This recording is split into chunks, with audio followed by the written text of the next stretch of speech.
Okay, stop there for now.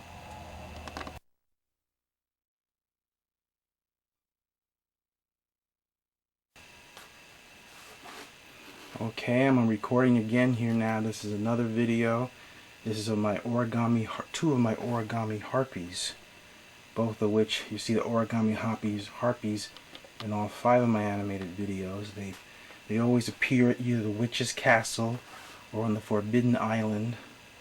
They have their biggest part in Baldur's Egg, the last animated video I made, finished in December 2007. You can look that video up on my channel page, by clicking the mouse on my username, JohnHayashi1.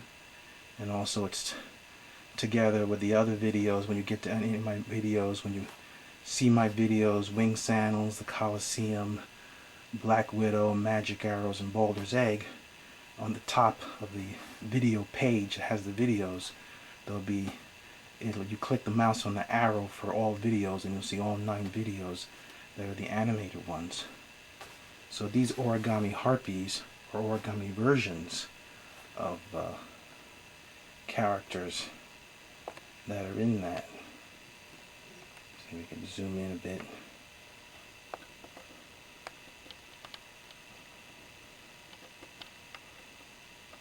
So I'm focusing here to get it in sharp focus.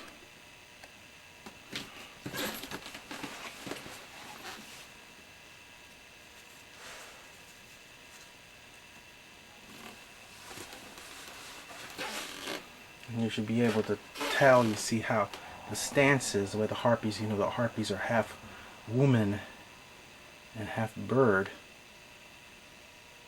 Ray Harryhausen's harpies and Jason the Argonauts were more rather ugly women with bat wings, but the harpies usually are depicted with bird wings, which is how I have them in my animation.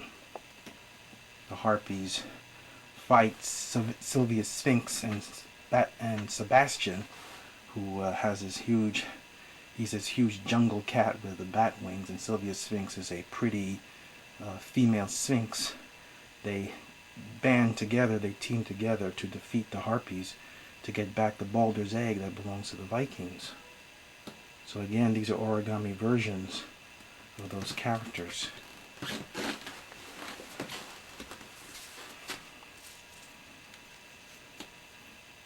Again, when you see my hands, that gives you the idea of the actual size. They are both made from 2 classic origami diamonds that have been used for so many origami figures. Most of the origami figures that I've made use the classic origami diamond. Origami diamond for the top half of the body, and another origami diamond for the lower half of the body. You should also notice too that I also decorate them with markers. The markers, I draw eyes and mouths on them, and that makes them look more like my animated characters.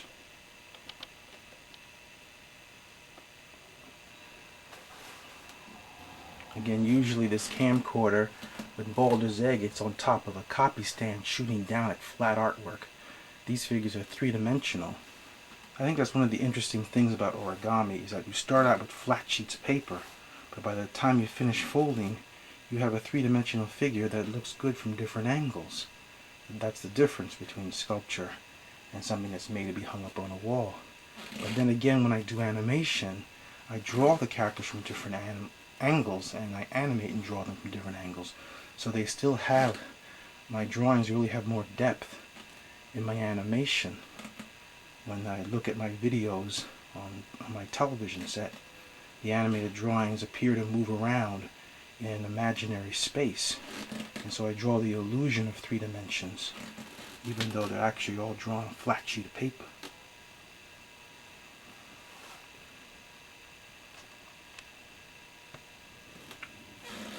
Okay, you can see now that I added 2 more figures to the mix. Now there's 4 origami figures all standing upright on the tabletop. How they started really, again, and here too I changed the folds from the original origami figures, and again the big origami book that I have, that I got at Barnes & Noble. And again, the origami figures in the book were origami medusa that was similar to Ray Harryhausen's origami Medusa in Clash of the Titans, where it's half woman and half snake. I changed the folds of the top half of the origami Medusa to create, change the folds of the steps so that instead of making thin arms, I unfolded the paper to make the widespread wings. And the lower half of the body takes the folds that make the back horse legs of both the centaur and the unicorn, and I fold the paper points downward and fold them to give the effect of thin bird legs. And the tail acts as a third leg.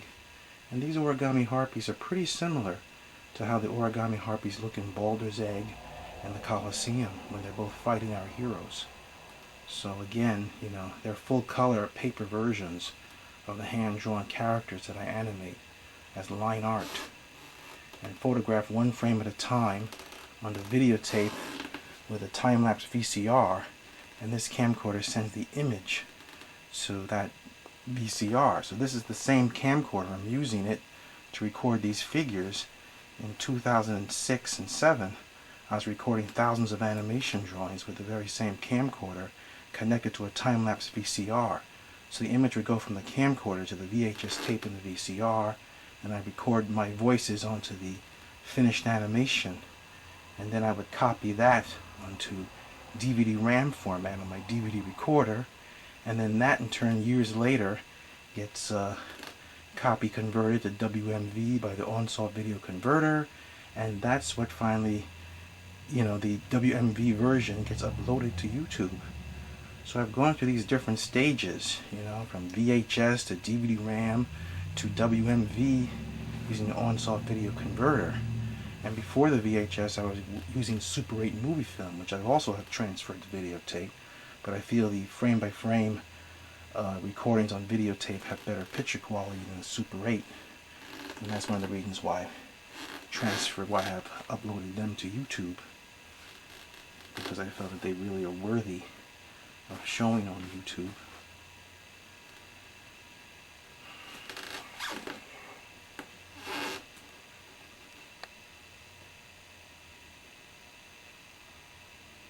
Okay, we can zoom in a little more.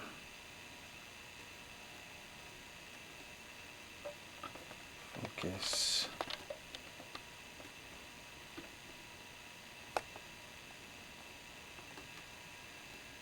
See.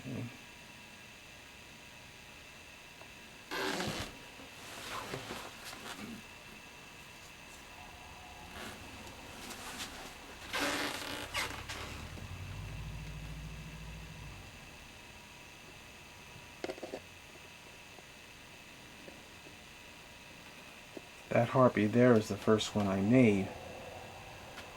And again, I'm pretty pleased with how they've come out. What's really neat about them too is that they actually have origami breasts. They have paper breasts.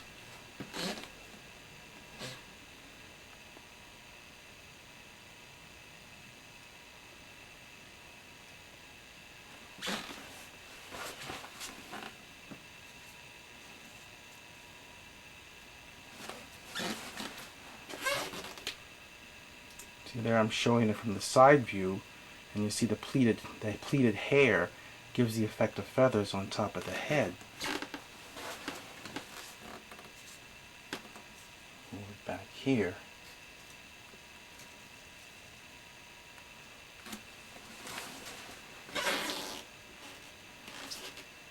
See, I think there in that side view, you can notice the breasts protruding outwards. I pull those paper points outward, and that forms the breasts. So these origami harpies have paper breasts, like a woman's bosom. So I thought that was a nice detail.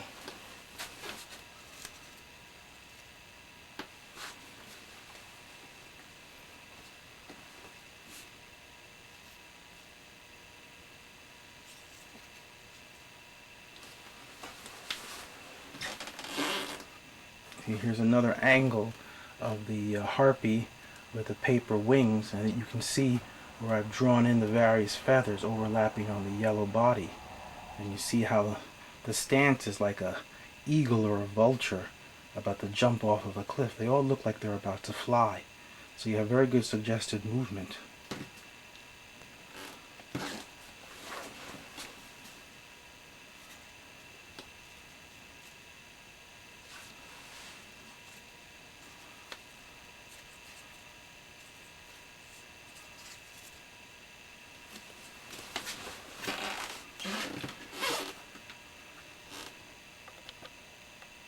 Here are the two figures from back view, and I think they look very good. You can see how the wings, I cut little slits out of the edges of the paper wings. It really gives the effect of feathers. I think you can also more notice how the feathers again overlap in the drawing.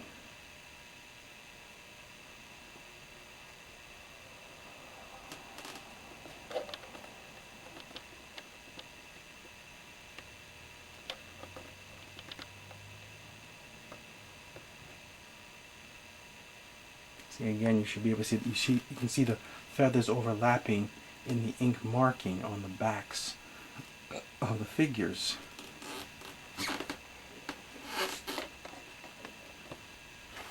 Here's another. Okay, and here I'm just showing it again. I changed the positions again. And slowly.